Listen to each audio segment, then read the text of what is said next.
mais elle a des épaules énormes, Léna. Tu veux voir ce que ça fait d'expérimenter ta propre mort? Donc évidemment, on a dit bah oui. Du coup, c'était très dur d'écrire ses adieux. C'est écrit, t'es là, tu marques maman. Voilà. Qu'on le recommande, pas vraiment. Pas de ouf. Non, c'est un truc de touriste. Bonsoir et bienvenue dans Click. Bonsoir. Vous Bonsoir. êtes déjà venu plusieurs fois, on a parlé de vos concepts, de tout ce que vous créez, et là vous débarquez sur Canal pour une série de documentaires exceptionnels qui montrent à la fois votre capacité à avoir une curiosité sur le monde, une ouverture, et à mêler ce que vous savez faire, à savoir du divertissement et des façons de raconter les histoires comme vous seul savez le faire. C'est une vraie réussite. On est très fiers de vous avoir et je suis content de vous avoir comme collègue. Voilà. Wow, Ça fait plaisir. Bah, c'est trop L'accueil, gentil. c'est fou. Ouais, de fou. Merci beaucoup. Alors, 8 épisodes qu'on a tous kiffé chez Click. Le premier passe en clair juste après cette émission, donc ça veut dire que c'est gratuit. Puis après, abonnez-vous, cliquez, cliquez, cliquez. À la base, une idée originale de Grégoire Ossavi, Sofiane Boudouni, Sébastien Fritt et Francis Leduc. Qui sont tous ces gens? Comment ça s'est passé? Comment vous êtes réunis? Et comment l'idée est venue? Trop bien. Déjà, tu présentes super bien. J'adore l'exercice. C'est fou. Waouh. C'est incroyable. Du coup, ouais, on était 4 personnes dans un petit bureau où on a eu l'envie qui est un peu née. Je sais que moi, j'avais déjà commencé à faire du documentaire. Et Grégoire et Francis, c'était les 2 personnes avec qui je faisais aussi mes documentaires d'avant. Et avec Sofiane, en fait, on est potes depuis genre, je sais pas, 10 piges, un peu plus. Oui, longtemps. Un peu comme les potes, tu sais, on fait un petit peu nos vies, nos projets, mais pas spécialement ensemble, quoi, un petit peu chacun dans notre coin. Et puis il fallait à un moment qu'on crée un projet ensemble, qu'on se dise vas-y, viens, on fait un truc tous les deux, même pour se rapprocher un peu plus, tu vois. Ouais. Et ça vient un peu de là. Ouais, et on se dit, viens, on fait un truc, viens, on fait un doc. Ouais. Puis on a commencé à noter, à vouloir faire des choses. Et puis Trop de choses. il y avait trop de choses, on se dit, viens, on peut, imagine, c'est une série. Et viens, on fait quand même ça. Et viens, on reprend cette idée. Ouais. Et le truc s'est transformé, retransformé. Et un jour. Un jour, ça existe, quoi. Un jour, C'est ça qui est un fou. jour, on l'a présenté. Des gens ont cru en nous, Canal+. Ouais. Et on s'est dit, mec, viens, on y va. Et c'est une manière de se retrouver aussi entre potes et voilà, d'apporter un regard curieux sur le monde, comme tu as pu dire. Et vous êtes venu avec plein d'objets, parce qu'il y a aussi un concept à base d'objets. Oui, Ouais. c'est ça. Il Voilà, n'y a pas que du voyage. Montrez-moi tous ces objets, comme ça on raconte un petit peu tout. Ok. Est-ce qu'on explique le concept en même temps Allez. aussi, du coup? En fait, Ok, vas-y. on est parti dans 4 pays avec ça. On est parti en Inde, en Corée du Sud, Roumanie et Afrique du Sud. Et en fait, on ramène à chaque fois des objets qui représentent ce qu'on a vécu sur place. Alors je te propose de commencer par la Corée du Sud. Je commence par lui. Voilà. C'est l'exacte réaction qu'il faut. Alors, exactement à ce quoi qu'il ça fallait. sert en Corée du Sud? En Corée du Sud. Alors ça, Non, mais il représente beaucoup, ce PQ, il représente en fait la découverte de Séoul, pour Seb et moi. On a dormi dans un hôtel la première nuit à Séoul, sauf que c'est un hôtel spécial, puisque c'est un hôtel géré par des robots. Donc c'est un robot qui nous a ramené ce papier toilette, parce qu'on en avait besoin. On l'a commandé, c'est un robot qui nous l'apporte. Et Ça ben nous a c'est marqué. incroyable parce que c'est l'extrait qu'on a choisi. Mais c'est merveilleux. On magnifique, clique. putain, c'est bien fait. Je commande un PQ. Vas-y. Vas-y, go, go, go. Ça fait combien de temps? 3 minutes 45. En moins de 5 minutes. Attention, viens, regarde à l'œillet. Ça fait peur, c'est un film d'horreur un peu. Mais il tape fort. Viens, on laisse s'engueuler. T'imagines, il craque, il défonce la porte?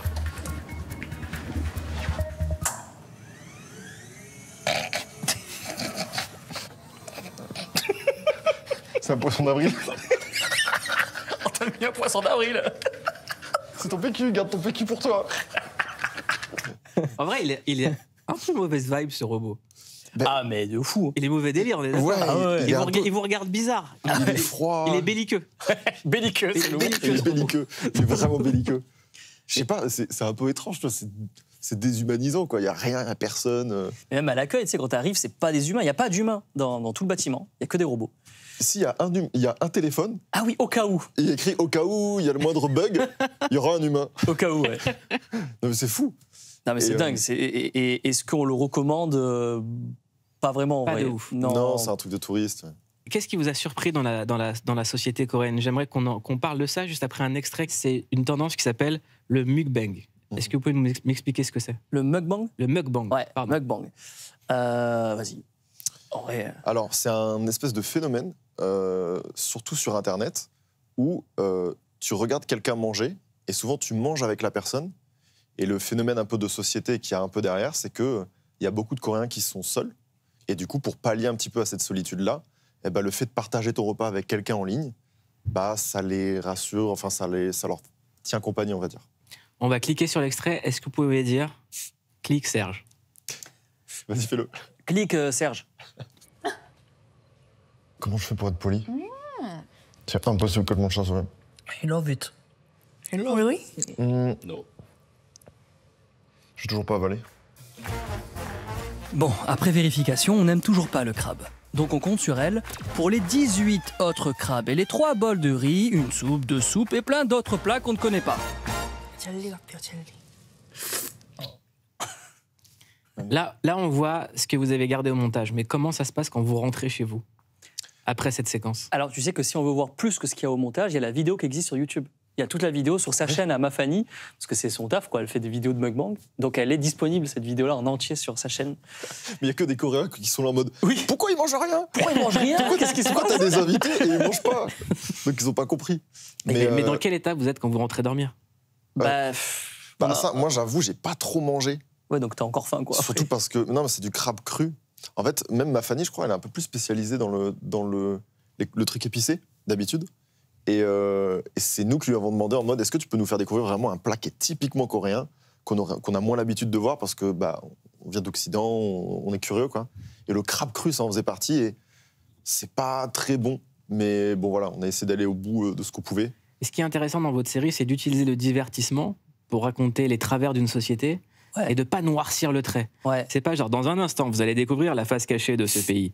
Vous Non. n'êtes pas allé là-dedans, mais vous dites quand même les choses. Par exemple, vous dénoncez le fait que c'est un pays qui a le taux de suicide le plus élevé dans les pays développés. Ouais. Vous liez ça à la solitude, vous liez ça au fait que ça se robotise, Ouais. et vous faites même l'expérience de votre propre mort. Ouais, ça c'est un truc aussi. C'est quoi cette histoire? Bah, on connaissait pas, tu te doutes bien. Donc il y a un gars qui a dit tu veux voir comment ça fait? Oui, tu veux voir ce que ça fait d'expérimenter ta propre mort. Donc évidemment, on a dit bah oui. Ouais. Et en fait, c'est étrange, c'est une expérience. Les gens vont le voir et tout, mais en fait, c'est on t'amène dans une pièce où tu as tes cercueils, où tu dois rédiger ton. C'est pas un testament, c'est vraiment tes mots. Non, c'est tes adieux. C'est tes adieux à ta famille, à tes proches et tout. Donc ça te met quand même dans un mood un peu bizarre. Ils te projettent des vidéos de gens qui sont littéralement en train de mourir de maladie et tout. Et après, ils t'enterrent. Ils te mettent dans un cercueil pendant 15 minutes, ils t'enferment. Donc c'est une expérience hyper étrange. Soit tu rentres dedans, soit non. Mais en tout cas, ça existe. Parce qu'en fait, là-bas, il y a moins de prise en charge psychologique qu'on peut retrouver en France. Mm. Et donc, du coup, C'est brutal. Là, c'est... Ouais, c'est un peu hard. Et pour t'aider à aimer plus la vie, eh ben, on va te faire goûter à ta propre mort, quoi. Et Qu'est-ce donc, que ça a fait chez vous? Je pense que je l'ai vécu un peu plus. Je l'ai pris prom dog Ah, toi, tu l'as pris pleinement. pour, ouais. pour voir à peu près qu'est-ce que ça pouvait me faire. Et donc, du coup, c'était très dur d'écrire ces adieux. C'est écrit, t'es là, tu marques maman. Et tu commences à essayer de trouver des mots et tout. Et c'est un truc qui est super prenant émotionnellement. Il y a des gens qui pleurent autour, etc. Et c'est un peu culpabilisant parce qu'à la fin, j'étais là en mode, mais je suis un ouf d'avoir fait ça, quoi. Il y avait une trahison, j'avais l'impression. Donc, je l'ai un peu vécu en. C'est bizarre à faire, mais en fait, ces choses, tu veux jamais y penser. Tu veux jamais aller dans ce truc-là. Donc, quand tu le fais et que tu es forcé de le faire, et surtout, je sais pas si on va le voir dans la séquence, mais il y a un mec qui passe et qui dit bon, les adieux que tu as écrits là, les trucs les plus chers, maintenant tu vas te lever et tu vas dire à tout le monde ce qu'il y a écrit. Et ça, c'est terrible. Moi, Ça, c'est c'est ça qui dur. m'a sorti du truc. Eh C'est ouais. que j'étais vraiment prom dog aussi. Et il vient me voir et il me dit allez, lis ta lettre. Donc j'ai lu un peu, mais ça m'a un peu sorti du truc. Ouais. Moi, je sais que ta lettre, t'en as tellement pas honte, mais si, t'en as un peu honte qu'il a brûlé. Il a brûlé sa lettre. T'as brûlé la lettre? Mais en fait, j'avais même peur que dans une poubelle, on la retrouve, on la réouvre et qu'on voit ce que j'avais écrit, quoi. Ça me faisait culpabiliser de me dire non, j'ai pas le droit de faire mes adieux à ma famille, c'est trop la honte, là. Et quand ils vont voir le film? Bah, Il n'y a pas le. y a pas dedans. Il n'y a pas dedans. Non, il y a Non. pas dedans. Un autre pays, l'Afrique du Sud. Ok. Ouais. Moi, j'ai choisi un extrait. Ah. Auquel on va cliquer. Vous avez rencontré un sorcier Sangoma. Ouais. Oui. Racontez-moi, avant qu'on regarde. Alors, les sorciers Sangoma, c'est. Donc, du coup, c'est quand on était en Afrique du Sud. Dans la tradition, c'est des gens que les gens peuvent aller voir parce qu'ils t'aident à guérir tes maux, alors que ce soit de la santé, pour de l'argent, pour tes réussites, qui soient professionnelles, amicales, amoureuses, ce que tu veux. Et c'est un truc qui est très ancré dans la culture parce que la sorcellerie fait juste partie de la tradition. Puis voilà, quoi. Mais alors, on n'est pas forcément genre plus client que ça, on n'y croit pas forcément, mais en tout cas, on est assez curieux de. Mais je trouve que ce qui est intéressant, c'est que vous n'y êtes pas allé avec une approche moqueuse ou condescendante. Ah non, Pas du tout. Pas du tout. Et en plus, on le faisait même dans chaque pays. On essaie d'aller voir un peu de spirituel dans chaque pays. Non, on n'y va pas en mode moqueur. Puis même moi, ça m'a un peu marqué. Hein. Celui-là, Ah, en fait, celui-là, il était marrant. Celui-là, il était spécial, ouais. Ouais, parce que le gars, enfin, il est là, il te sort plein d'os, des espèces de petits trucs, et il lit dans des pièces et des choses, et il te dit on dirait un truc de développement personnel. Ouais. Alors, soit c'est très pertinent, et du coup, tu te le prends parce que t'es là, tu te dis, bon, en vrai, ça marche sur tout le monde. Ou soit le mec, voilà, il est trop fort, quoi. On sait pas. Franchement, on sait pas. On regarde l'extrait, on débriefe. Allez, ça marche. Clique, Serge. They say twins on my side. Twins. Twins. Waouh, je vais avoir des jumeaux. Crazy. And about him?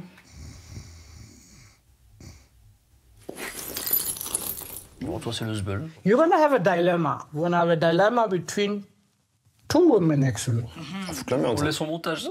There's love here, but I see two different hearts. Who are you going to choose? But I have one girlfriend. Somebody's coming. Oh, il y a quelqu'un d'autre qui C'est de la arrive. merde. Oh, le zbeul. Are you happy? Yeah, thank you. C'est la merde. Oh, le La someone is merde. coming. Someone is coming. Alors, on commence par les jumeaux ou par le problème? Franchement, moi, juste jumeaux, juste je balance cette petite info, c'est que dans ma famille, il y en a. D'accord. Donc potentiellement, il y a de la chance. Il y en a aussi dans la mienne. Ah ouais? Imagine, il a mélangé les trucs. On sait pas ce qu'il fait. Oh merde. Ouais, on sait pas. Il essaie d'esquiver la question. Ah ouais, c'est ça. Someone is Et coming. sinon, Alors, someone is coming, Seb. non, bah, trop drôle, j'espère pas, quoi. Je suis Bah ouais. très heureux et voilà, j'aime ma meuf, quoi. Et imagine, J'ai j'ai pas des envie. jumeaux. Imagine, j'ai des jumeaux. Non, mais en plus, ça Et me du- force encore plus à pas croire à ces trucs. C'est tout. J'ai pas envie que ça déroge mon destin, quoi.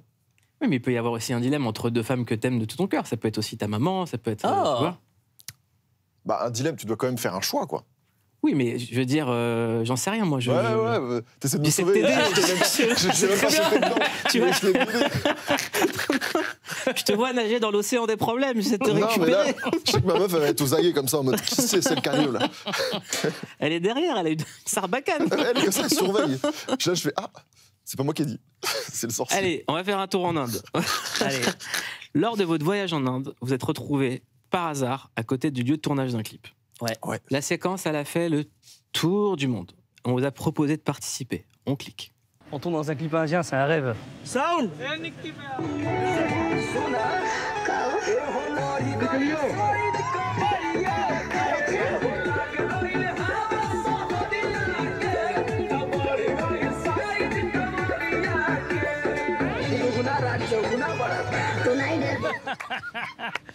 C'est pas simple.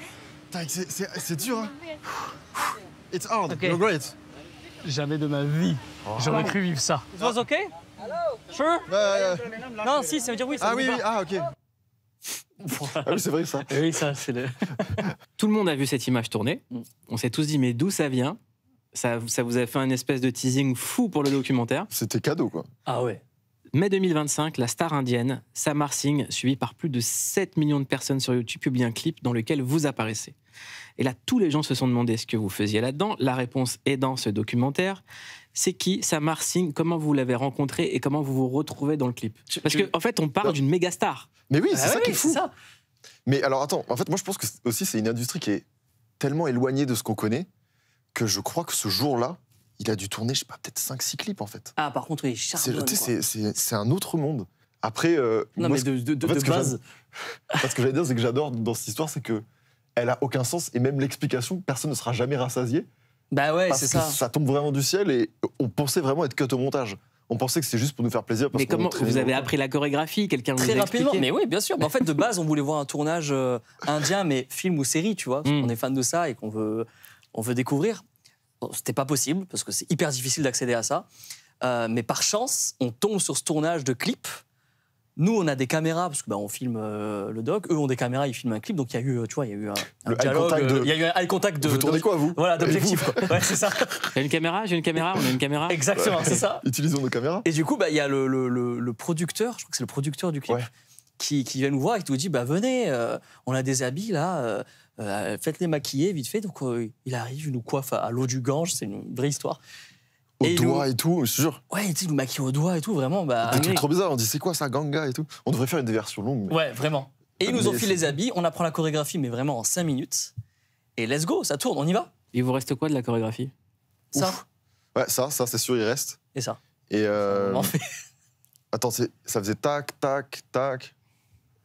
Putain, j'ai oublié tout, mec. Bah, c'est vrai, ça En part, fait, le truc qui nous a surpris aussi, c'est que, et ça en dit beaucoup aussi sur leur industrie, c'est qu'ils tournent beaucoup et ils bombardent. Ils sont hyper efficaces. Genre, on C'est- était en Corée avant du coup d'être allé en Inde. Et ça n'a rien à voir. Genre vraiment, en Corée, ils vont te dire, voilà, tu vas apprendre, dès qu'au son, tu entends ce son-là précisément, tu fais tel geste. Là, pas du tout. Là, c'est en mode, tu as 2 minutes pour apprendre. Voilà la chorégraphie, on tourne. Et il y a 2 prises. Il y a 2 prises. Moi, ce que j'aime bien dans cette série de documentaires, c'est qu'il y a un côté leçon de vie sans être donneur de leçons. Ouais. C'est-à-dire que ça se la raconte pas, mais on apprend quand même des choses. Qu'est-ce que vous avez retenu et qu'est-ce que ça fait bouger chez vous dans votre perception de l'humain? Parce que c'est l'humain qui est au centre, en fait. Je pense que c'est un truc qui est très rassembleur d'aller chercher l'humanité chez n'importe qui et que c'est une vraie richesse de se partager aussi de la culture, la comprendre. Et si tu la comprends un peu plus, tu te comprends un peu mieux toi aussi parce que, vu qu'on est un peu tous similaires, on a juste placé nos pions de différentes façons. Mais ça te met en perspective tout ça et je trouve ça très agréable. Ça fait grandir, quoi. Ça fait grandir et ça te rappelle juste que tu connais pas grand-chose, quoi. Et ça, je sais pas, il y a un côté un peu, tu ressors de là un peu plus humble parce que tu te rends compte que tu connais rien et que c'est vaste et qu'il y a beaucoup de monde et que c'est fascinant. C'est vrai que c'est fou. En Inde, moi, un truc qui m'a choqué, où j'étais là, je me suis dit, putain, on connaît rien, c'est que tous les soirs, chez les hindouistes, ils célèbrent un truc qui s'appelle l'Arti. Tous les ans, ouais. Non, c'est Diwali tous les ans. Ah putain, C'est la d'accord, ok. cérémonie de l'Arti. Ok, oui. C'est quand ils remercient genre le fleuve, la nature, etc. Et ils font ça tous les matins, tous les soirs. Et c'est genre 2 milliards de gens qui font ça au quotidien. Ouais. Genre les stats d'une Coupe du Monde. Tu vois, Ouais, mais c'est énorme. Mais tu vois ce que je dis? Et t'es là, tu te dis, je n'en avais jamais entendu parler. Ouais. C'est à ce point-là qu'on ne connaît pas le monde, quoi. Et c'est... Mais même la fête de la lumière Diwali, Ouais. genre, sincèrement, je connaissais pas du tout. Vraiment pas. Et le fait de se dire qu'il y a tout le monde qui fête ça, genre, c'est plus important que même que Noël, en fait. Tu vois, genre, c'est immense. Ouais, tu te dis, ok, Et si on désaxe la caméra et que je vous demande comment eux vous ont perçu en tant que Français, comment tous les pays que vous avez vus, comment est-ce qu'ils vous voyaient arriver en tant que Français, c'était quoi leur image des Français? Alors, je sais pas si on a déconstruit leurs clichés, parce qu'on est quand même arrivé en méga curieux. Franchement, c'est une bonne question. Nous, on a gardé contact quand même avec plein de gens qu'on a pu rencontrer. Ça a toujours été genre des rencontres saines parce que on était dans le simple. On n'attendait rien d'eux. En fait, on leur disait en mode, sois toi-même le plus possible. Ouais. On se nourrira de ça. Ouais. On leur a pas demandé d'aller dans autre chose ou quoi que ce soit. Tu vois, là je vois ça, tu vois, on s'était dit en mode, bon, l'Inde, c'est les marchés, c'est la bouffe, la street food. Le mec a juste été sympa. Il a été lui-même, quoi. Genre vraiment. Lui, c'est tout ce qu'on demandait à eux. Alors, moi, le truc qui me fait de la peine, c'est que ces gens-là qu'on rencontre, ils vont nous marquer à vie. Il y en a beaucoup où on a été de passage et ils se souviendront plus jamais de nous. Et c'est beau, c'est pas grave, c'est ça aussi la vie, quoi. J'aimerais qu'on remonte un petit peu dans les souvenirs de cet été. Il y a une image de toi qui m'a marqué, Seb, c'est dans un des vlogs de Léna, où tu parlais du fait d'être introverti. Ouais. Et je trouve que ce que tu dis, c'est important que des gens l'entendent. On écoute. On a quand même dans le groupe genre 4 personnalités très très différentes et que Seb lui représente plus les introvertis. Tout le monde dit que je boude. Non mais c'est ta personnalité. Je suis plus en retrait. Mais il y a plein de gens qui disaient en mode ouais il est tout mou, il est pas drôle. Et je suis en mode mais moi j'ai pas envie d'être pas moi. Même je suis calme, je suis plus tranquille, j'ai besoin de mes moments de pause. Quand il y a trop de bruit je suis en mode je connais mes batteries sociales et c'est comme ça quoi. Moi je te rejoins complètement parce que Seb il a une batterie sociable qui est moins grosse que d'autres personnes. Mais par contre quand elle est chargée, tu reviens et t'es le plus drôle après, je suis à fond de la bande. Genre il nous éteint tous. Humour, blague, idée de jeu, énergie, nuit blanche. Franchement vous êtes fun. Mais là t'es amoureuse. Pourquoi c'était important pour toi de parler de ça et de cette notion de batterie sociale? En fait je trouve que j'allais commencer la phrase par dans la société. Dans la société. En fait, non, dans la société, on a tendance vraiment à valoriser les gens qui sont vraiment très extravertis. Et c'est un truc qui est super agréable parce qu'en vrai, c'est ce que demande aussi un peu je sais pas, l'industrie du divertissement, etc. Des gens qui sont extravagants, qui donnent, etc. Mais je pense qu'il y a une grande partie des gens qui sont un peu plus comme moi, en retrait. On est plus centrés sur nous-mêmes. On est des timides, en fait, à la base. Et Et je sais pas, c'était important au moins de dire en mode on pense à vous, moi aussi je suis comme vous. Et un exercice comme les vlogs où on est constamment filmé, évidemment des gens étaient en mode mais pourquoi Seb il est là sans être là? Mais en vrai c'est un vrai truc que j'ai eu beaucoup moi-même chez toutes les vidéos YouTube où on se dit oh Seb on l'entend moins, mais c'est parce que je suis comme ça et moi je donne tout pour essayer de pas me dénaturer, d'essayer d'être le plus moi. Et si je suis plus calme tel jour, bah, je serai plus calme. Il y a aussi quelque chose qui est intéressant en désaxant le regard encore une fois, c'est que quand on voit Léna, toutes les polémiques qu'elle a pu déclencher, les attaques racistes qu'elle a eues, la violence misogyne, de tout ce qu'elle a pris de manière extrêmement gratuite, sordide et je le dis condamnable, à fond. Quand on est son compagnon, qu'on est exposé, comment est-ce qu'on la soutient et comment est-ce qu'on vit ça? Bah, en tout cas, c'est surtout dans le perso. Moi, je suis pas un mec qui parle beaucoup sur les réseaux. Enfin, en tout cas, moins maintenant. Je me suis un peu éloigné de tout ça. Mais en fait, on est aux aguets sur tout, on relativise. En fait, on la soutient surtout émotionnellement, quoi. Je partage ma vie avec elle, donc le moindre fait et geste, on se serre les coudes là-dessus et on essaie de prendre les bonnes décisions tout en gardant chacun ses valeurs. Léna, c'est quelqu'un qui aime bien, elle, aller les défendre. Et quand elle en a envie, bah, je la soutiens dans ça. Quand elle veut se taire, je la soutiens aussi dans ça. Le tout, c'est d'accepter aussi par quels moyens aussi tu veux communiquer, combattre, et de choisir les bons temps pour le faire. C'est pas toujours simple. Il y a des trucs qui sont très, très énervants. Tu te doutes bien que c'est pas toujours facile. Mais elle a des épaules énormes, Léna. Et quand en fait, il y a aussi quelque chose qu'il faudrait que les gens qui regardent votre travail se rendent compte, c'est qu'il y a des humains derrière. Est-ce que tu peux faire prendre conscience aux gens qui s'amusent à dire ces choses violentes qu'en fait, ils attaquent un être humain quand ils attaquent Léna? Ils s'en rendent pas compte. Comment est-ce qu'elle le vit? Est-ce que toi, tu la vois flancher? De moins en moins. Elle s'est créée une carapace aussi là-dessus.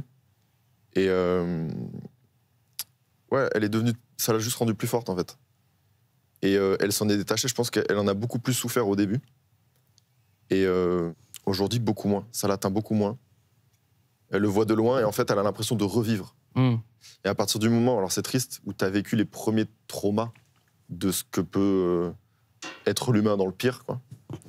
Après, tu as juste l'impression qu'il y a un pattern qui se répète, mais tu as déjà créé une carapace parce que tu l'as anticipé, quoi. Et en plus, Léna, elle les a tout tues, quoi. En tout cas, je le redis, c'est important de le dire, parce qu'ils ne sont pas beaucoup dans l'espace médiatique à le dire. Léna, tu as tout notre soutien depuis le début et on est très, très, très, très, très, très fiers de toi et de tout ce que tu représentes. Vous avez fait le tour du monde. J'aimerais vous présenter un Français qui a créé une œuvre qui a fait le tour du monde. C'est un jeu qui va être, je l'espère, nommé dans ce qu'on appelle les Game Awards, c'est l'équivalent des Césars dans le jeu vidéo. Il va être avec nous dans un instant. Il s'appelle Guillaume Broche et c'est le témoin de Click.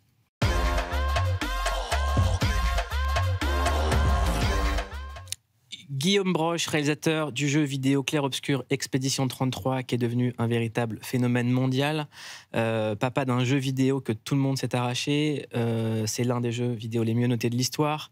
Le jeu est sorti en avril dernier. Plus de 4,4 millions d'exemplaires vendus. 3,3 millions écoulés en 33 jours. Des joueurs partout dans le monde, de la Chine au Japon, au Brésil, aux États-Unis, en passant par l'Europe et au-delà. Je le dis pour les plus jeunes qui nous regardent, c'est interdit au moins de 18 ans. C'est pour ça qu'on ne va pas jouer aux jeux vidéo dans cette émission, ni vous montrer des images, parce que ça se fait pas. Tout simplement. Tout simplement. Vous êtes les favoris pour gagner, on l'espère, les Game Awards 2025, et c'est pour ça qu'on vous reçoit. C'est l'équivalent des Oscars dans le cinéma, et surtout, c'est un jeu français qui rivalise avec les plus grosses productions et que vous avez fait dans des conditions. Racontez-moi, en fait. L'histoire est dingue.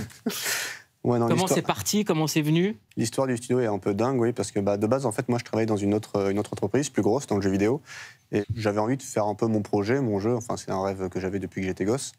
Et du coup, j'ai commencé un peu à bidouiller dans ma chambre le soir en parallèle de mon taf, à me dire, ok, comment ça marcherait si je faisais un jeu tout seul? Et ça a commencé comme ça, et je suis devenu complètement accro à Unreal Engine, qui est un moteur de jeu sur lequel on a sorti le jeu.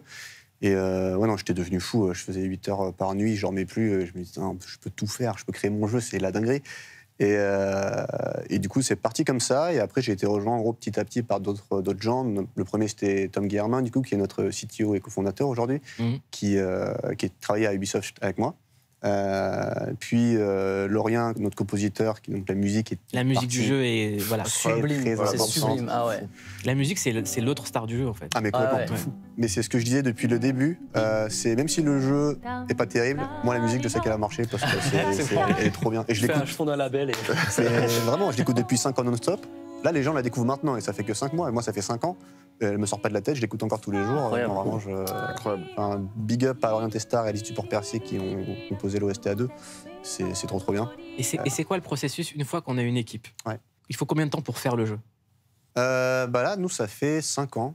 Ouais. Mais en même temps, vu l'origine du projet, en gros, j'ai bossé 1 an et demi à une ou deux personnes. Puis on a été pendant 6 mois à 5-6, mais en remote un peu partout dans le monde, juste à essayer de voir ce qu'on peut faire. Et avec l'équipe entière, ça fait 4 ans au final. Et aujourd'hui, on a un studio, on est principalement basé à Montpellier. On a un studio d'une 30aine de personnes avec une petite antenne à Paris pour les cinématiques et la motion capture. Et un jeu normal, c'est combien de personnes? Ça peut aller de 1 à Rockstar, je sais pas combien ils sont sur GTA 6, il doit être quoi, 2000, 3000? Donc il y a vraiment de tout. Donc vous étiez 30? Ouais, c'est ça. Et nous, par contre, en gros, une des choses dont on est très très fiers, c'est qu'on a réussi à sortir un jeu où on dirait pas une équipe de 30 derrière. Normalement, ce genre de jeu, c'est plutôt des équipes de quelques centaines de personnes c'est ça. Qui arrivent à sortir ça.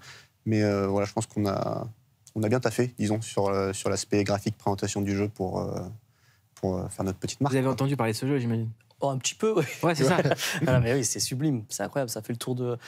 Enfin, quand c'est sorti, ça a mis... En fait, je savais pas que ça avait pété autant de frontières, en fait. Je pensais que ça faisait du bruit qu'en France, au début. Puis très vite, j'ai remarqué l'ampleur que ça a pris, c'est incroyable. Puis mérité aussi, parce que c'est vraiment beau, quoi. Et le fait d'assumer à ce point-là dans le jeu l'identité française, c'est du jamais vu aussi. Ouais, ça c'est un truc... en fait, c'est arrivé petit à petit. De base, quand on faisait des recherches de direction artistique avec Nicolas, notre directeur artistique, on disait qu'est-ce qui est assez proche de nous au final et qui n'a jamais trop été exploré? La culture française, au final, dans le jeu vidéo, c'est très très rare. Il y a quelques exemples, Remember Me, voilà, mais c'est finalement très rare. Et du coup, on a mélangé ça avec de la France de la Belle Époque, avec du surréalisme et de la fantaisie. On a un peu fait un mix and match et on est arrivé avec un truc super original et dont on est vraiment content. Et plus de ça, on a poussé le truc à fond avec, je sais pas si vous avez suivi, mais on a annoncé le casting français de voix avec un trailer qui était le trailer qu'on appelait le trailer baguette, ce qui est littéralement le même trailer d'annonce des voix anglaises, mais juste tout le monde portait des marinières, bérets, baguettes. Et en fait, ce truc-là, c'est absurde à quel point ça marche. Maintenant, genre tous les cosplays d'Expédition 33, c'est que des baguettes. C'est génial. Ah, c'est trop bien. On va aux États-Unis, il y a des baguettes partout en convention et c'est génial. Pour résumer, c'est quoi l'histoire du jeu? C'est quoi le point de départ? Qu'est-ce qu'on doit faire? Qui on est? Et c'est quoi l'enjeu? En gros, le concept, c'est que le monde a été détruit par un cataclysme et les survivants vivent sur une île qui est cette espèce de Paris dystopique qu'on appelle Lumière. Et en fait, au bout du monde, il y a un monolithe géant avec un chiffre dessus. Et tous les ans, il y a cette entité qu'on appelle la Paintress qui se lève et repeint le chiffre sur le monolithe. Et tous les ans, ça descend de 1. Et en fait, à chaque fois qu'elle repeint, tous les gens qui ont cet âge ou plus disparaissent. Ce qui fait qu'en fait, là, le numéro n'arrête pas de descendre et les gens disparaissent de plus en plus jeunes. Et du coup, on va jouer l'expédition 33, parce que c'est 33 cette année-là sur le monolithe, qui va essayer d'atteindre la Paintress pour la détruire et l'empêcher de repeindre le nombre vers le bas. Là, on parle d'une adaptation d'Elden Ring au cinéma. Ouais. Est-ce qu'il y aurait une adaptation d'Expédition 33 au cinéma? Ouais, c'est déjà quelque chose sur lequel on est en train de travailler. On travaille avec Story Kitchen, qui est une boîte de prod à Hollywood. C'est encore très très très tôt dans le process. J'aime bien comment le gars il raconte tout tranquillement. Oui, mais c'est fou de raconter ça. On a fait, on bosse avec Story Kitchen. On est à Hollywood avec Story Kitchen, ouais. Non, mais c'est encore très très tôt dans le process, donc tout peut encore capoter, même si on y croit fort et on a très envie de le faire. Disons qu'on n'a pas envie de faire une adaptation. J'ai pas envie de dire que les adaptations traditionnelles de jeux vidéo sont pas très réussies, mais il y en a beaucoup qui sont pas très réussies. Et on aimerait bien faire quelque chose de vraiment bien. Est-ce qu'il y a un film adapté d'un jeu vidéo qu'on kiffe? Mario, quand même. Mario. Silent Hill était plutôt OK. Ouais. Les Resident Evil, c'est dur. Resident Evil, c'est hardcore. Ouais. J'ai pas vu les films. C'est des bons nanars. Ouais, c'est des nanars. Il y a une suite dans les tuyaux ou pas? On n'annonce rien, mais je pense pas qu'on va s'arrêter là. C'est quoi? Expédition 33-2, Expédition 34? Les gens qui auront fini le jeu pourront avoir quelques théories, mais ce que j'ai sûr, c'est qu'on va surprendre. C'est quoi le jeu que vous attendez le plus, vous? C'est GTA. Ouais. Je pense que c'est dur de faire mieux. Ouais. Ouais. J'ai posé une semaine, moi, pour. Ouais, non, mais vraiment, J'ai c'est déjà dans prévu. l'agenda. Mais fais gaffe, parce que quand il va sortir, tu auras un choix entre 2 femmes. En fait, il est là, le dilemme, je crois. C'est ça. On clique sur Expédition 33, on clique fort sur votre série de documentaires. Encore, je vous le dis, Seb et Sofiane, bravo. Restez sur Canal+, le premier épisode est gratuit et vous pouvez découvrir toute la série sur l'app Canal. C'est les souvenirs de Seb et Sofiane et c'est un bonheur à regarder. Et je vous le redis, tous les 3, vous faites kiffer et que votre œuvre continue à voyager partout. Passez une excellente soirée sur Click.